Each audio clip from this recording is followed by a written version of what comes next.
Vocês estão felizes? Amém. Mais uma vez, vocês estão felizes? Amém. Amém? Queridos, como igreja, nós temos a missão de ser como Ele e servir como Ele. Então, o que nos move, o que nos movimenta como igreja, como indivíduos, como corpo de Cristo local, o que nos faz avançar, queridos? E a ideia que nós temos em mente é ser como Jesus e servir como Jesus. Essa é a nossa missão, queridos. É assim que nós caminhamos. E nós precisamos entender, queridos, que o ser, ele vem antes. Repete comigo: o ser vem antes. O grande desafio, queridos, é o ser. Nos aproximar de Jesus transforma o nosso ser. É o fluxo desse relacionamento que nos leva a ser como Jesus. E é um fluxo contrário de tudo aquilo que nós estamos acostumados. Se nós olharmos para a nossa sociedade, queridos, nós somos o que nós fazemos. Sim ou não? Nós acabamos sendo o que nós fazemos. Você estuda para ser um professor. Sim ou não? Você estuda para ser um... Então, primeiro você faz para ser. E nós somos bombardeados com essas informações, queridos. Mas no reino de Deus, queridos, primeiro nós somos, depois nós fazemos. Primeiro nós somos, depois nós fazemos. E isso, queridos, é uma contracultura. Parece algo simples, mas na prática não é, queridos. Quando nós falamos de salvação e obras, as obras não nos salvam. Posso ouvir um amém? Amém. As obras não nos salvam. Nós somos salvos para as boas obras. Na teoria, queridos, nós entendemos isso. Só que na prática do dia a dia, nós nos perdemos. Nós nos perdemos. Por isso que o ser no reino de Deus, eles vêm antes. Ser como Ele. E esse é o nosso grande desafio, ser como Jesus. Esse é o nosso alvo de fé. Para onde estamos caminhando? Para nos tornar a imagem do Filho de Deus. Ser como Jesus. Pastor, isso é possível nesse tempo, 100%? Não, queridos. Não é. Mas continua sendo o nosso alvo continua sendo o nosso alvo de fé. Por quê? Porque Ele é o nosso modelo. Amém. Ele é o nosso modelo. O modelo perfeito. E quando nós olhamos para isso, queridos, nós precisamos entender que um dos traços de Cristo Jesus é a manifestação da graça. Repete assim comigo: graça. Graça. Olha o que João, capítulo 1, do versículo 15 ao 18 nos fala. Evangelho segundo São João, capítulo 1, versículo do 15 ao 18. Olha que interessante. João dá testemunho a respeito dele e exclama: este é aquele de quem eu dizia, ele vem depois de mim, mas é mais importante do que eu, pois já existiu antes de mim. Porque todos nós temos recebido da sua plenitude graça sobre graça. Porque a lei foi dada por meio de Moisés, mas a graça e a verdade vieram por meio de Jesus Cristo. Amém. Ninguém jamais viu Deus. O Deus unigênito que está junto do Pai é quem o revelou. Eu e você, queridos, temos recebido da parte de Deus graça sobre graça. Todos os dias das nossas vidas nós temos recebido graça sobre graça da parte de Deus. E essa graça é a maneira que Deus se relaciona com a humanidade. Em especial comigo e com você que conhecemos a Jesus. Mas Deus, Ele se manifesta com a humanidade através da graça dele, queridos. Graça é o favor imerecido. eu e você não merecíamos desse favor e dessa graça. E Deus se relaciona com o ser humano através da graça. Queridos, existe algo que na teologia nós chamamos de graça comum.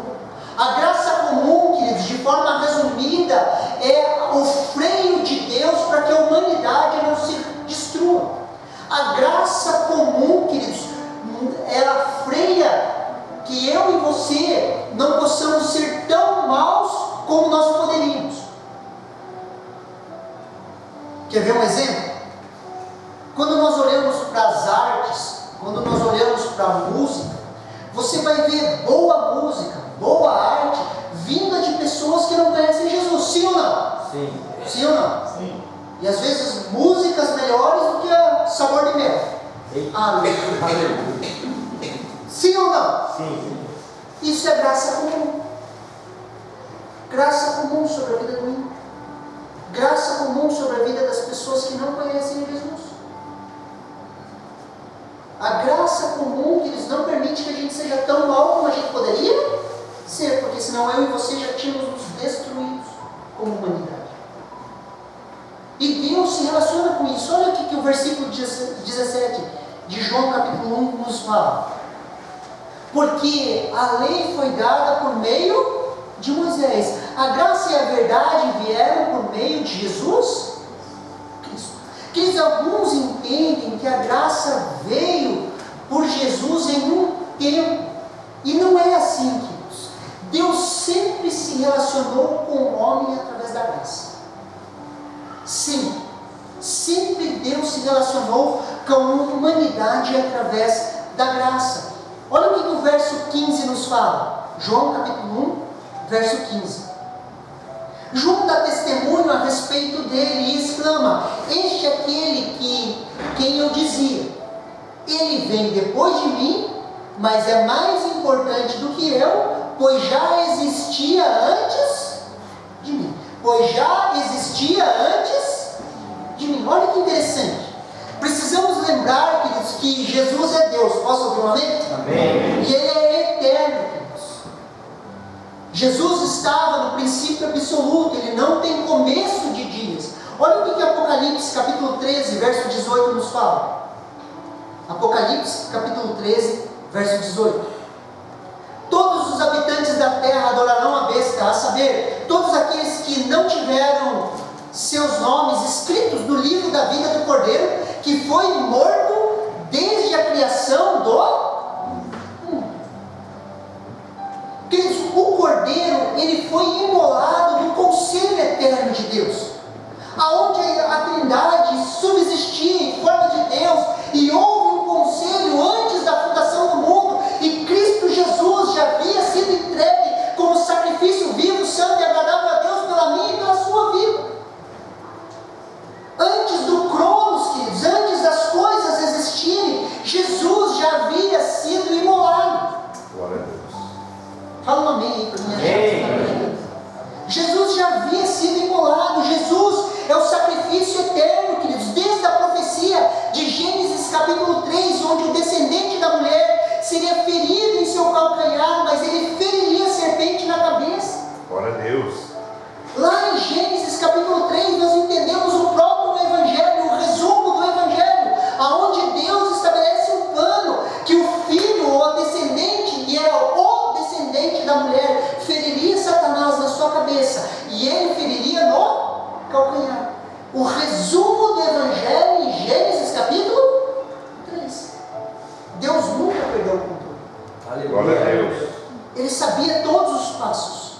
A graça de Deus é a maneira de Deus se relacionar com a humanidade. Olha o que 1 Pedro capítulo 1, versículo 19 ao 20 nos fala. Mas pelo precioso sangue de Cristo, como de um cordeiro, sem defeito e sem mácula, ele foi conhecido antes da fundação do mundo, mas foi manifestado nesses últimos tempos em favor de vocês. Queridos, Jesus foi manifestado nesses últimos tempos, só que ele foi conhecido lá na eternidade. Deus já sabia, mas o sangue foi conhecido antes da fundação do mundo, na pré-ciência de Deus. Então Deus sempre se relacionou com a humanidade através da sua graça. Olha que interessante esse exemplo, queridos. Olha o exemplo de Adão. Gênesis capítulo 1, do versículo 9 ao 12. Olha que interessante esse texto, queridos. O homem já havia caído, pecado, a mulher tinha comido da árvore do conhecimento do mal, dado ao seu marido. E olha que interessante. E o Senhor Deus chamou o homem e lhe perguntou: aonde você está? Ele respondeu: ouvi a tua voz no jardim, e porque estava nu tive medo e me escondi. Deus perguntou: quem lhe disse que você estava nu? Você comeu da árvore que eu ordenei que não comesse? Então o homem disse: a mulher que me desse para estar comigo, ela me deu da árvore e eu comi. Olha que interessante, queridos. O homem cai. Deus sabia que o homem tinha caído, sim ou não? Sim, lógico que ele sabia. Deus caminha no jardim, os passos de Deus se ouvem no jardim. O homem tenta se esconder, queridos, no meio das árvores do jardim, achando que ia se esconder de Deus. Deus se aproxima de Adão, e o que ele pergunta? Aonde você está? Ele não pergunta o que você fez. Ele olha para Adão e pergunta: onde você está? Por quê? Porque Adão ele perde uma posição. Repete assim comigo: posição. O homem perde uma posição, queridos. Ele sai do lugar onde ele estava, de um lugar seguro, ele perde uma posição. Deus chega para ele e pergunta: onde você está? O homem explica para ele: ouvi você e tive medo e me escondi, porque eu estava nu. O que Deus pergunta para ele? Quem disse para você que você estava nu? Você consegue entender que é uma conversa redentiva? Deus estava procurando o coração de Adão. E aí, Adão, quem falou para você que você estava nu? Imagine, queridos, numa hipótese de Adão falar assim: pequei, errei, me perdoe.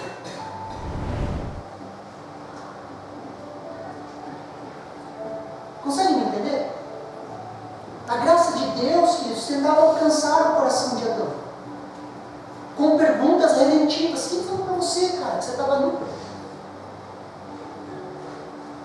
Só que o homem terceiriza a culpa, como nós fazemos até hoje. A mulher que você me deu. A culpa é sua de você me dar uma mulher estragada.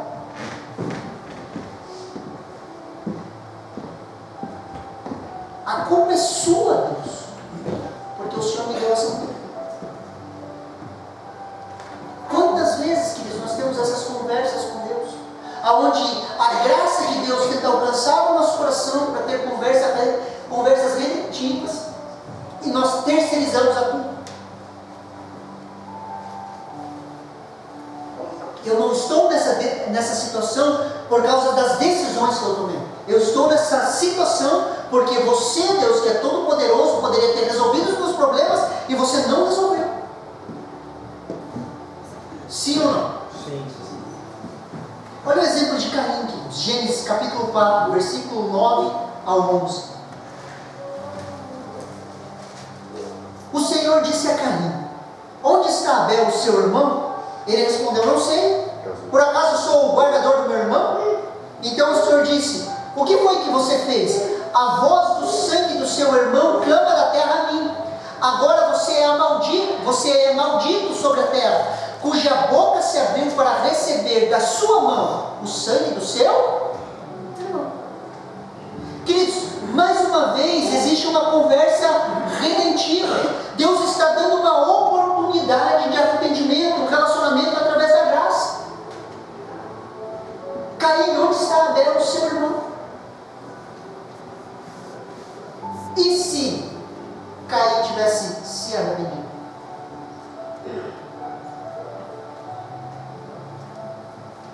Sim ou não? A busca de Deus sempre é esse relacionamento de graça. Quando o homem cai, queridos, Deus ele tira o homem do jardim, sim ou não? Mas Deus tira o homem do jardim por um castigo? Não. Deus tira o homem do jardim por quê? Para que ele não comesse da árvore da vida e vivesse eternamente debaixo de maldição, com a semente do pecado sobre a sua vida, e vivesse eternamente. Deus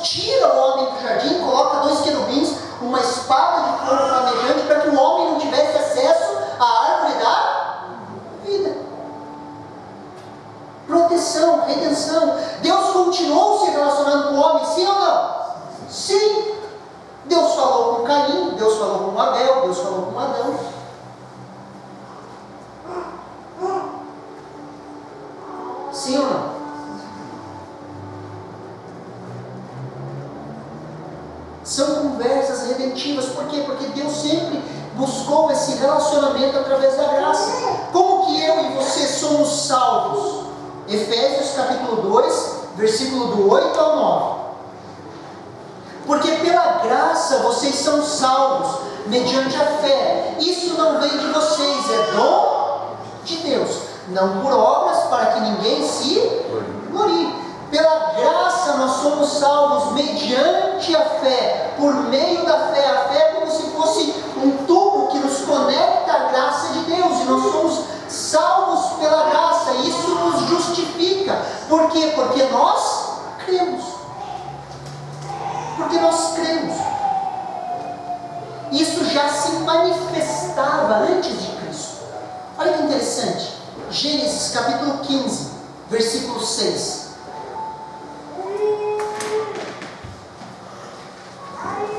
Gênesis 15, 6. Abraão creu no Senhor, e isso lhe foi atribuído para justiça. Queridos, Abraão creu no Senhor. Pastor, o que é crer? Crer, de forma resumida, é fé e ação. É quando nós colocamos a nossa fé em ação. Nós cremos, Abraão creu, e isso lhe foi imputado por justiça. Abraão foi considerado justo. Por quê? Porque ele creu nas promessas de Deus.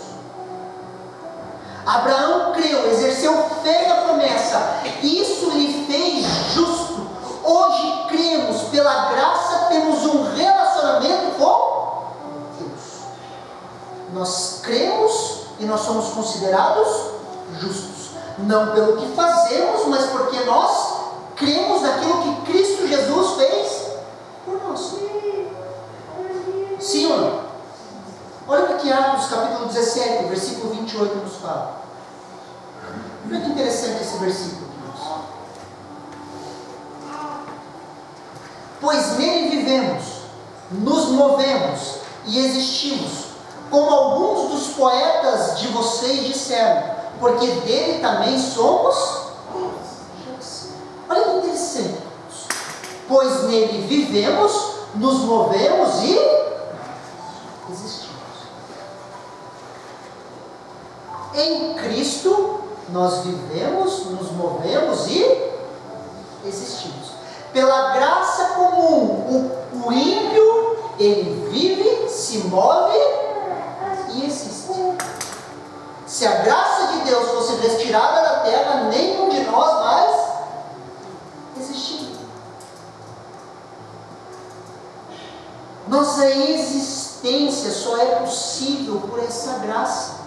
Essa graça em nós, queridos, nos leva a viver por ela. Agora, tocados por esse entendimento, somos transformados, nossa lente muda, nossos relacionamentos são tocados. Queridos, nós precisamos entender isso.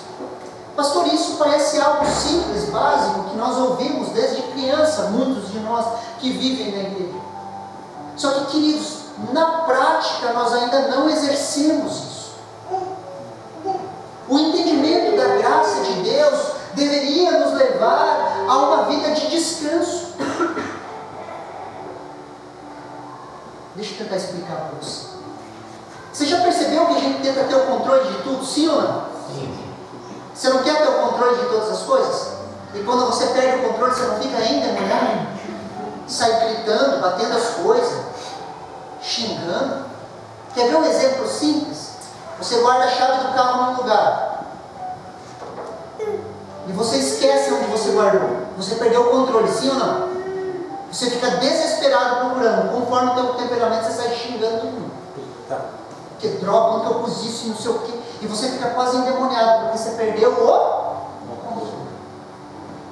Só que deixa eu dizer uma coisa. Em cima desse versículo, nós vivemos, nos movemos e existimos por causa dele. Qual o controle que você tem? Queridos, qual o controle que você tem entre a vida e a morte? Qual é o controle que você tem sobre os seus filhos? Qual é o controle que você tem sobre as suas finanças? Qual o controle que você tem?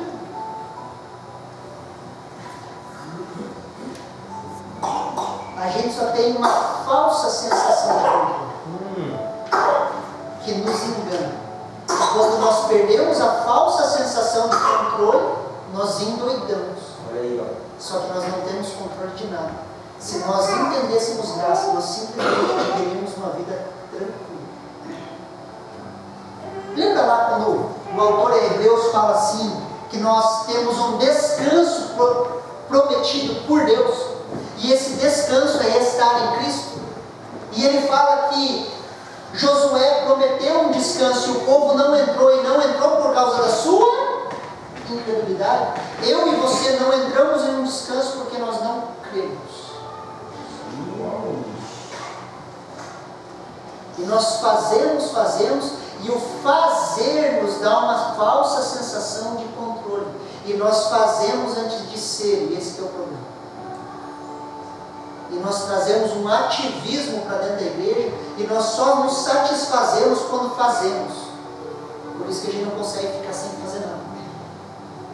E quando a gente não faz nada, a gente tem a falsa sensação, a gente tem uma sensação que nós não fazemos parte do corpo.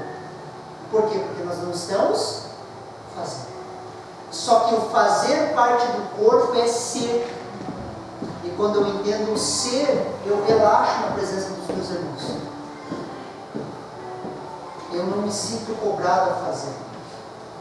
Você já ouviu aquela frase, você tem que? Você não tem que? Não. Isso me endemonia, queridos. Se eu chegar, pastor, você tem que? Eu quase caí endemoniado. Porque eu não tenho? Não. Sim ou não? Mas se você não fizer, você não é pastor, eu sou. É isso. Só.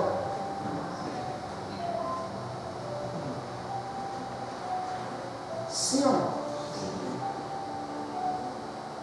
Olha o que Lucas, capítulo 7, 47 ou 50 nos fala. Olha que interessante. Por isso, afirma você que os muitos pecados dela foram perdoados, porque ela muito amou. Mas aquele a quem se perdoa pouco, mas a quem pouco se perdoa, pouco ama. Então Jesus disse à mulher, os seus pecados estão perdoados. Os que estavam com ela à mesa começaram a dizer entre si, quem é esse que até perdoa pecados? Mas Jesus disse à mulher, a sua fé salvou você, vai em paz. Queridos, aquele a quem pouco se perdoa, pouco ama. O contexto aqui, queridos, um fariseu chamado Simão chama Jesus para um jantar. A mesa, antigamente, queridos, não era uma mesa como nós sentamos hoje. Eles sentavam deitados assim, um do lado do outro, e eles comiam assim, encostados assim. Uma mulher entra por trás e começa a lavar os pés de Jesus. A Bíblia traz uma informação que ela era uma mulher pecadora, mas não fala o tipo de pecado que ela cometia. Só diz que ela era uma mulher pecadora. E essa mulher começa a lavar os pés de Jesus com suas lágrimas, enxugar com seus cabelos. Ela beija e unge Jesus. O que acontece? Isso gera um desconforto. O fariseu olha e pensa assim, se esse fosse o profeta, saberia que tipo de mulher está tocando nos seus pés. E logo ele julga essa mulher e fala, como que pode esse homem permitir que ela tocasse os seus pés? Já era um escândalo uma mulher trabalhar no lugar desse. E ela está lá, aos pés de Jesus, chorando e enxugando os seus cabelos. E Jesus, com seus cabelos, Jesus conta uma parábola de um certo credor que foi cobrar aqueles que deviam. E certo credor tinha 2 devedores. Um lhe devia 500 denários e outro deveria 50. E Jesus faz uma pergunta-chave. Ao ser perdoado, qual amaria mais? Imagine isso. Uma pessoa deve R$1 milhão e a outra deve lá R$100. O banco chega, o Sicredi, lá o Itaú chega assim, eu estou perdoando a sua dívida de 1 milhão e eu estou perdoando a sua dívida de R$100. Queridos, quem amaria mais? É óbvio. E Jesus estava falando isso. Estava confrontando esse fariseu. E quando entendemos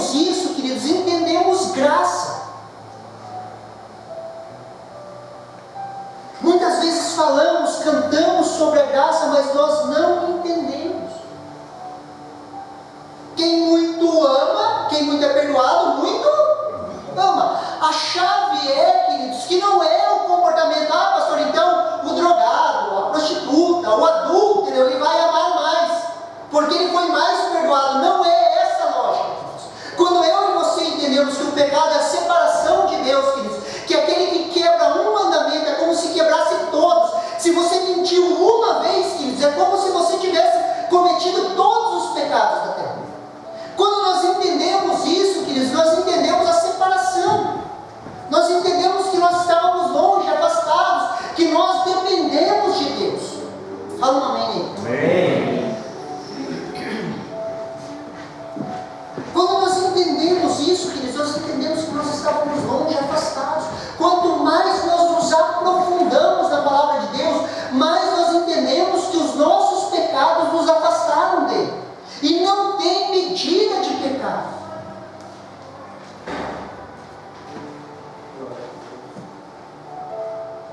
Quanto mais eu entendo isso, mais eu entendo a separação. Quanto mais eu entendo a separação, mais eu entendo o sangue que foi pago.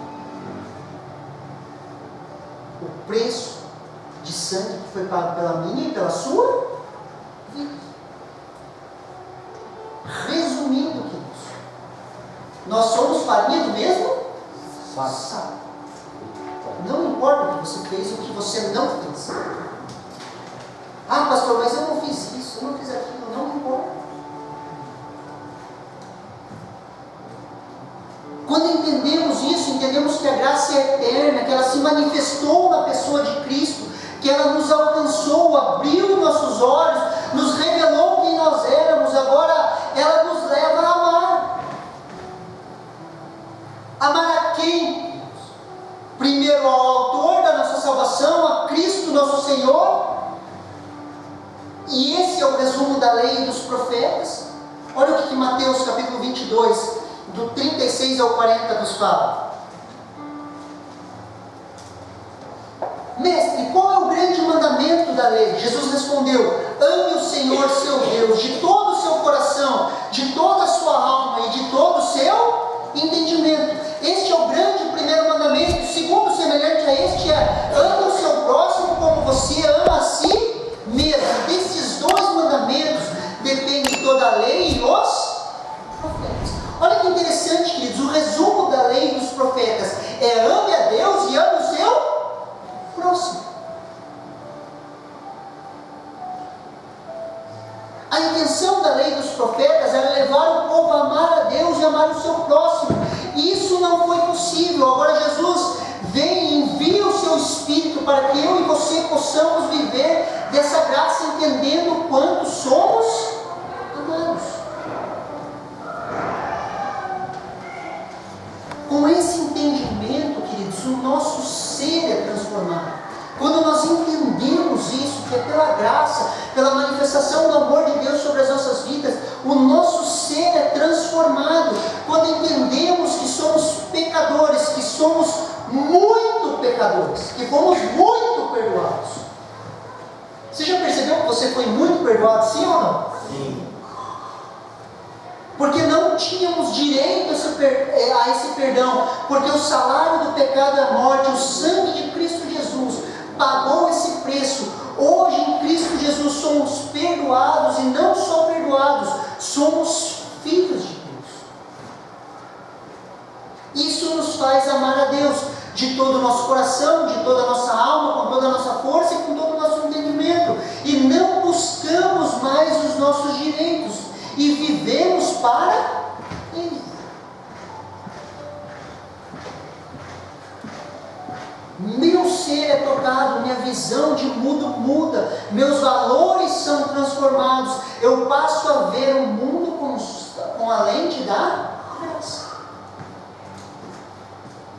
Quando nós colocamos e entendemos, queridos, nós passamos a ver o mundo com a lente da graça. Pastor, por que isso é importante? Porque isso nos livra, queridos, de algo que nos aprisiona, que é a culpa. Presta atenção comigo. Muitas pessoas se movem por culpa. A maioria de nós se move por culto. Por que você vai no culto? Ah, você já sabe, né? Se faltar, né? Vai que Deus pesa a mão. Por que você faz o que você faz? Ah, não, porque, né? Culto.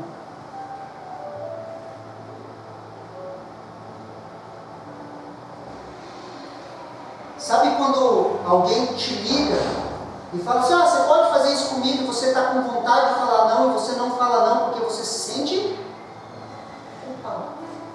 E você se move por? A maioria dos crentes é aprisionado na culpa.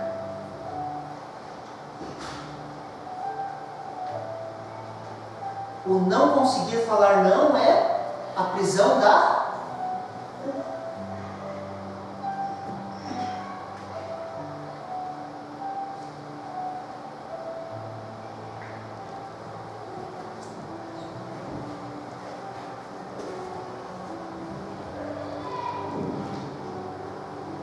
Eu quero escrever sobre isso. Quero muito escrever sobre isso. O pecado mais cometido. Sabe qual que é o pecado mais cometido entre nós? É o pecado do personagem que nós criamos. Meu Deus. É o pecado do personagem que nós criamos. Personagem para agradar um, personagem para agradar outro. Porque nós somos manipulados pela culpa, nós não entendemos graça, nós não conseguimos andar livre dos nossos medos, das nossas aflições, das nossas angústias, e nós cometemos o pecado do personagem. O pecado do personagem é a hipocrisia. Sabe o que é hipocrisia? É a máscara que as pessoas colocavam nos teatros gregos.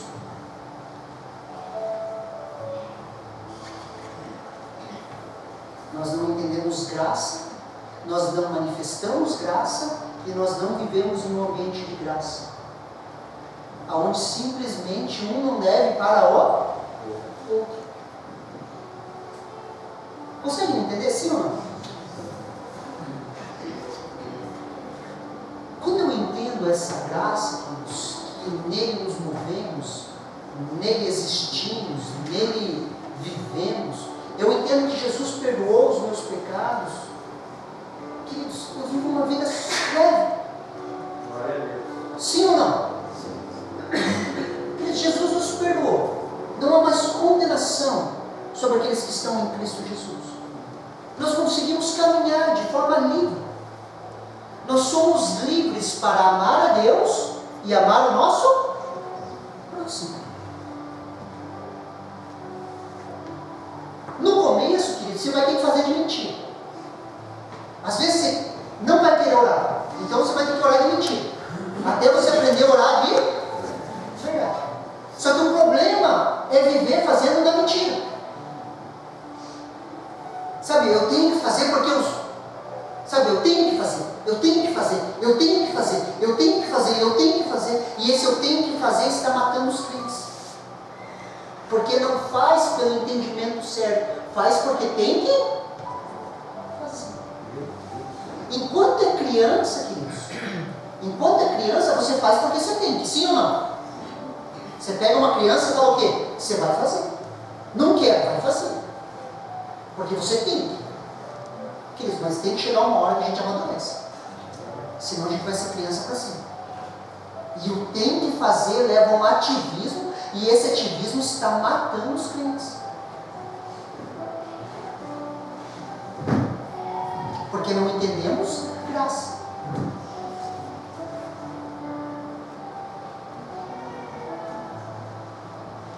Quando eu entendo isso, queridos, que eu era muito devedor, eu fui perdoado. Hoje eu vivo uma vida solta, leve, livre em Deus. Eu amo esse Deus e eu começo a amar as pessoas. Olha o que 1 João, capítulo 4, versículo 7 ao 8 nos fala. Amados, amemo-nos uns aos outros, porque o amor procede de Deus. E todo aquele que ama é nascido de Deus e conhece a Deus. Quem não ama não conhece a Deus, pois Deus é amor. Queridos, eu e você somos nascidos de Deus, porque a graça nos alcançou, fomos muito perdoados, por isso muito amamos. Agora passamos a manifestar esse amor, por quê? Porque nós conhecemos a Deus, fomos transformados no nosso ser, agora praticamos o amor de Deus, o mesmo amor que Deus tem nos amado, nós amamos as pessoas. Por isso, tenha um olhar de graça em seus relacionamentos. Aprenda a olhar para você através da graça de Deus. E aprenda a olhar para as pessoas através da graça de Deus. Sabe onde eu vejo? Deixa eu falar uma coisa. Sabe onde você vê que você está saindo do olhar de graça? Quer saber? A maneira que você olha para as pessoas. A pessoa que cobra muito dos outros é porque cobra muito de si mesmo, além daquilo que Deus cobra.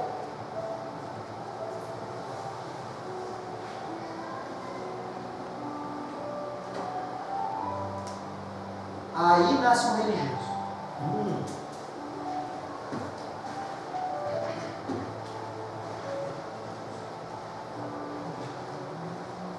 Sim.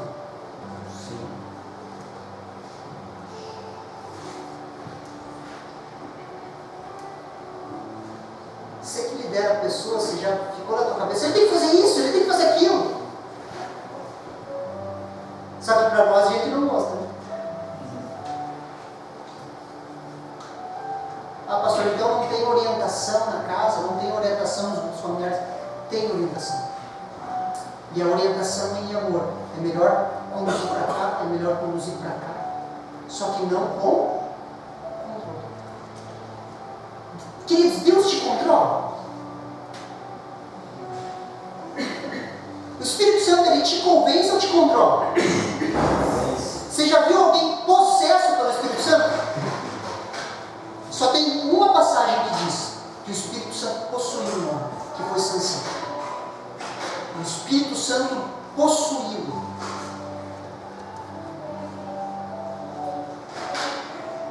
Ah, pastor, eu fiz lá, eu nem vi. Se você não viu, eu não sei que Espírito possuiu. Mas é o Espírito Santo.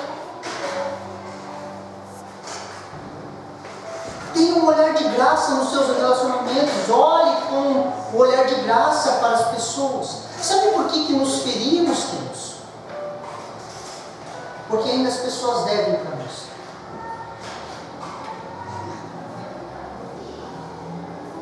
A partir do momento que ninguém dever mais nada para nós, queridos, encontramos saúde e encontramos vida. Queridos, você deve algo para Jesus?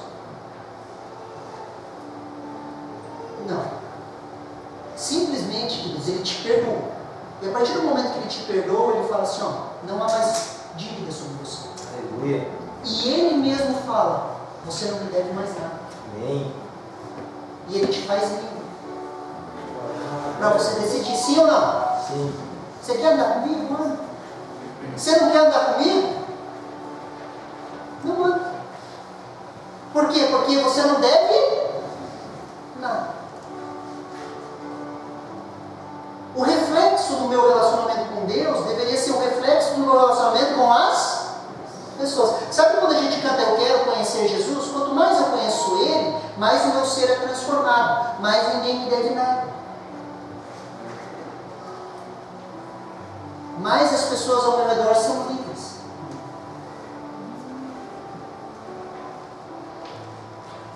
Mais eu encontro saúde. Aleluia. Já perguntei para vocês isso. Você já se ofendeu, já andou magoado com alguém? Sim ou não? Sim. Fez bem para você? Não. A liberdade é que Deus te perdoou, queridos. Você não deve nada para Ele. Amém. Aleluia. Dentro de você existe um sentimento de gratidão. E esse sentimento de gratidão que deveria nos mover. Nós fazemos não porque nós devemos fazer, nós fazemos porque nós somos gratos por aquele que nos salvou.